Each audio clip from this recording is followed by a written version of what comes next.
ಮುಂಬರುವ ಜನವರಿಯಲ್ಲಿ ಅಯೋಧ್ಯೆಯ ರಾಮ ಮಂದಿರ ಉದ್ಘಾಟನೆಯನ್ನು ಕಾಣ್ತಾ ಇದೆ. ಹಾಗಾಗಿ ಪೂಜಾ ಪರಿಕರಗಳು ಈಗ ಕರ್ನಾಟಕದಿಂದ ಅಲ್ಲಿಗೆ ರವಾನೆ ಆಗ್ತಾ ಇದೆ. ರಾಜ್ಯದಿಂದಲೂ ಕೂಡ ಗಂಟೆ ಮತ್ತು ಪೂಜಾ ಸಾಮಗ್ರಿಗಳ ಸಮರ್ಪಣೆ ಆಗ್ತಾ ಇದೆ.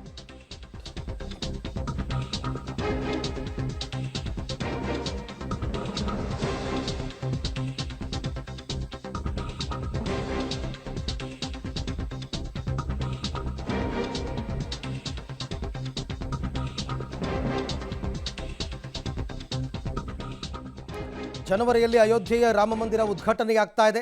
ಹಾಗಾಗಿ ರಾಜ್ಯದಿಂದಲೂ ಕೂಡ ಗಂಟೆ ಮತ್ತು ಪೂಜಾ ಸಾಮಗ್ರಿಗಳನ್ನು ಸಮರ್ಪಣೆ ಮಾಡಲಾಗ್ತಾ ಇದೆ.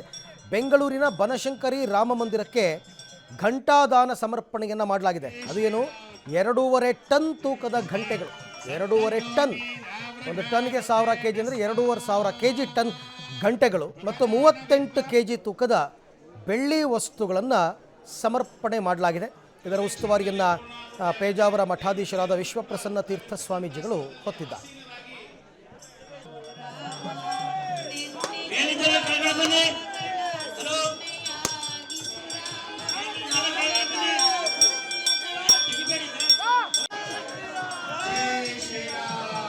ಎಲ್ಲರೂ ಕೂಡ ಊರುಗಳಲ್ಲಿ ಗ್ರಾಮಗಳಲ್ಲಿ ತತ್ಪರಯುಕ್ತವಾಗಿರತಕ್ಕಂಥ ಉತ್ಸವಗಳು ನಡೀತಾ ಇದ್ದಾವೆ. ಆ ದಿಶೆಯಲ್ಲಿ ಇವತ್ತು ಶ್ರೀರಾಮಚಂದ್ರನ ಮಂದಿರದಲ್ಲಿ ಘಂಟಾನಾದ ನಿರಂತರವಾಗಿ ಮೊಳಗುವಂತೆ ನಮ್ಮ ಈ ಕ್ಷೇತ್ರದಿಂದ ಭವ್ಯವಾಗಿರತಕ್ಕಂತಹ ಘಂಟ ಅದು ಹೊರಟಿದೆ. ಆ ಘಂಟ ಅಲ್ಲಿ ಉಳ್ಕೊಂಡು ನಮ್ಮೆಲ್ಲರೂ ಕೂಡ ಅದು ಘಂಟಾವಾದನ ಹೊತ್ತಿಗೆ ನಮ್ಮಲ್ಲಿ ಶ್ರೀರಾಮ ಶ್ರೀರಾಮ ಶ್ರೀರಾಮ ಅನ್ನತಕ್ಕಂತಹ ನಾದವನ್ನು ಸ್ಫೂರ್ತಿಯನ್ನು ನಮ್ಮೆಲ್ಲರೂ ಕೂಡ ಅದನ್ನು ಹೊರಡಿಸಬೇಕು. ರಾಮ ಮಂದಿರ ನಿರ್ಮಾಣ ಶತಶತಮಾನಗಳ ಕನಸು ಅದು ಇವತ್ತು ನನಸಾಗ್ತಾ ಇದೆ.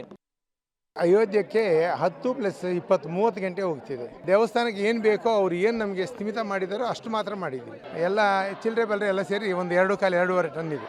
ನಮ್ಮ ತಾಯಿ ತಂದೆ ಹೆಸರು ಕೊಡಬೇಕು ಅನ್ನೋದು ಒಂದು ಭಾವನೆ ಇತ್ತು. ಶ್ರೀರಾಮರ ದೇವಸ್ಥಾನಕ್ಕೆ ನನಗೆ ತಾಯಿ ತಂದೆ ಇಬ್ಬರು ಇಲ್ಲ, ಅವರು ಜ್ಞಾಪಕಾರ್ಥವಾಗಿ ಕೊಡಬೇಕಂತ ಆಸೆ ಇತ್ತು. ಅದರಿಂದ ಇದು ಶುರು ಮಾಡಿದ್ವು. ಅಲ್ಲಿ ಏನು ಬೇಕೋ ಅದು ಎಲ್ಲ ಕಂಪ್ಲೀಟ್ ಗಂಟೆಗಳು ನಮ್ಮ ಮನೆಯಿಂದನೇ ಕೊಡೋದಕ್ಕೆ ನಮಗೆ ವ್ಯವಸ್ಥೆ ಮಾಡಿಕೊಟ್ರು. ಸೊ ಇದು ಒಂದು ರೀತಿಯಲ್ಲಿ ದೇವಸ್ಥಾನಕ್ಕೆ ಅವರು ಕೊಟ್ಟಂತಹ ನಿಗದಿತ ವಿಚಾರದಲ್ಲಿ ಸಮರ್ಪಣೆಯನ್ನು ಮಾಡ್ತಾ ಇರತಕ್ಕಂಥದ್ದು. ಸುಮಾರು 2.5 ಟನ್ ತೂಕದ ಘಂಟೆಗಳು ಮತ್ತು 38 kg ತೂಕದ ಬೆಳ್ಳಿ ವಸ್ತು ಸಮರ್ಪಣೆ ದಾನಿಗಳೆಲ್ಲರೂ ಕೂಡ ಕೊಟ್ಟಿದ್ದಾರೆ. ಆಮೇಲೆ ದೇವಸ್ಥಾನದಲ್ಲಿ ತಮ್ಮ ಹೆಸರಿನಲ್ಲಿ ಅಜರಾಮರವಾಗಿ ಇವೆಲ್ಲವೂ ಕೂಡ ಉಳಿತದೆ. ಹಾಗಾಗಿ ನಿಮಗೆ ಯಾವಾಗ ದೇವಸ್ಥಾನವನ್ನು ಕಟ್ತಾರೆ ಎಂದಾಗ ಜನ ದುಡ್ಡು ದಾನವನ್ನು ಮಾಡಿದ್ರು. ಅದೇ ರೀತಿಯಲ್ಲಿ ದೇಶದ ಮೂಲೆ ಮೂಲೆಗಳಿಂದ ದೇವಸ್ಥಾನಕ್ಕೆ ಇವೆಲ್ಲವೂ ಕೂಡ ಬರ್ತಾ ಇದೆ.